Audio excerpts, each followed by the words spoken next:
అమ్మ, శ్రీరామనవమి వస్తుంది కదా! అసలు శ్రీరామనవమి అంటే ఏంటమ్మా? దాని గురించి కొంచెం చెప్తారా క్లుప్తంగా? చాలా మంచిది. మార్చి నెలలోనే 26/3/2026న శ్రీరామనవమి పండగ మనం చేసుకోబోతున్నాము.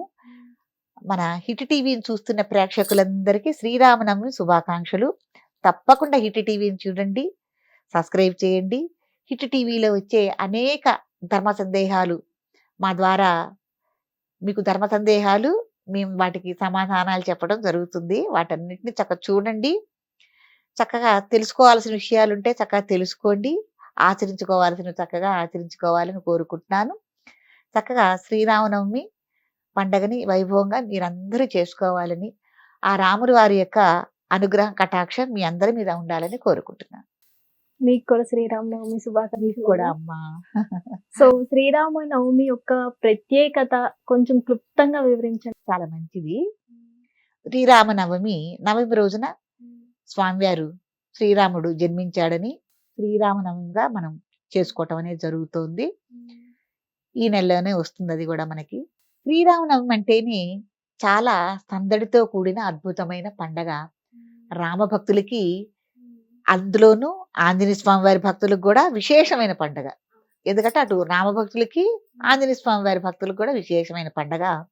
అనేకమైన క్షేత్రాల్లో రంగరంగ వైభవంగా శ్రీరామనవమి పండుగ చేసుకోవటం జరుగుతుంది. శ్రీరామనవమి అంటే మనకు ముందుగా గుర్తొచ్చేది పందిళ్ళు, తాటాకు పందిళ్ళు, పానకాలు, వడపప్పులు, ఏమ్మా హరికథలు, తలంబ్రాలు, రామనవమి తలంబ్రాలు. తర్వాత ఎక్కువగా మనం టీవీల్లో కానీ వేటిల్లో అయినా కూడా భద్రాచలంలో కానీ ఏదైనా అక్కడ లైవ్ ఇస్తూ ఉంటారు. ఆ లైవ్ కార్యక్రమాన్ని చూడటము ఇవన్నీ గుర్తుకొస్తూ ఉంటాయి. చాలా విశేషమైన పండగ. అందరూ చేసుకునేది అద్భుతమైన పండగ. భక్తి పారవశ్యంతో చేసుకునే పండగ కూడా. చాలా మంది ఆడపిల్లలు కూడా రాముడు లాంటి భర్త రావాలి అని కోరుకుంటారు కదా! అవునవును. అసలు రాముడు అంటే ఎందుకమ్మా అంత గొప్ప వ్యక్తి? ఆయన సీతని తప్ప ఇంకొక స్త్రీని కన్నెత్తి చూడలేదు. పాపం సీతమ్మవారి అరణ్యవాసంలో వదిలేసి వచ్చిన తర్వాత కూడా ఇంట్లో కుటుంబ సభ్యులు, ఆ తోడబుట్టిన సోదరి గాని ఇంకో వివాహ ప్రయత్నం చేయమని అడిగారు.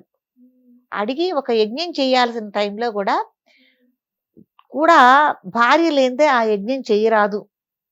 అశ్వమేధ యాగం చేసినప్పుడు ఆ యాగానికి పనికిరాదు అన్నప్పుడు కూడా ఆయన నేను ఎట్టి పరిస్థితుల్లో వివాహం చేసుకోను, రెండో వివాహ ప్రసక్తే లేదు నాకు, ఎక్కడ సీత ఉన్నా కూడా ఆమె నా భార్య అని చెప్పడం జరిగింది.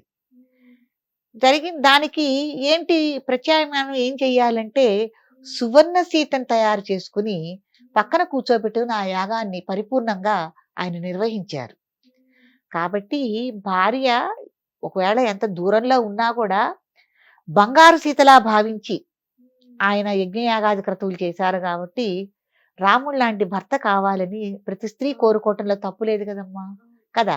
అంటే బంగారంలా చూసుకుంటారని. అందుకే సీతారాములు ప్రతి దంపతులకి ఆదర్శం అంటారు. తర్వాత రాధాకృష్ణుల్ని ఆదర్శం అంటారు. పార్వతీ పరమేశ్వరుని ఆదర్శం అంటారు.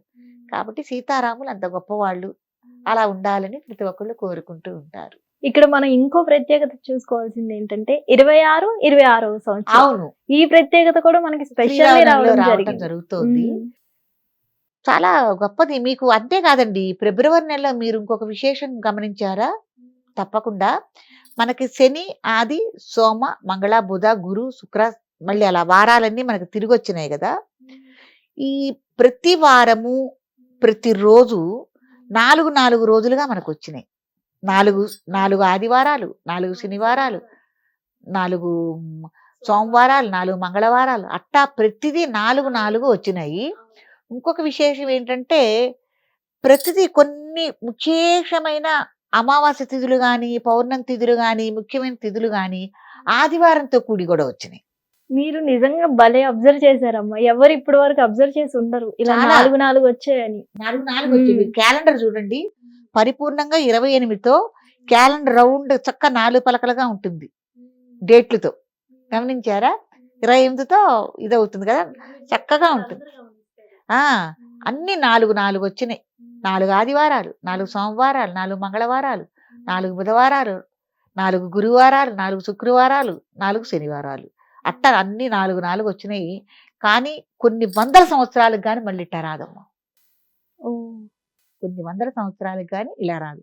అట్లాగే ఇప్పుడు మనం శ్రీరాముని కూడా 26/3 మళ్ళీ 2026 6లో సహం 3 మూడో నెల. అట్లా చాలా విశేషంగా చాలా వచ్చినాయి. గమ్మత్తుగా ఉంటే కానీ కొన్ని వందల సంవత్సరాలకు గాని ఇలా రాదు. అందుకని ఫిబ్రవరి నెలకి అంత విశిష్టత, అంత గొప్పతనం ఉంది.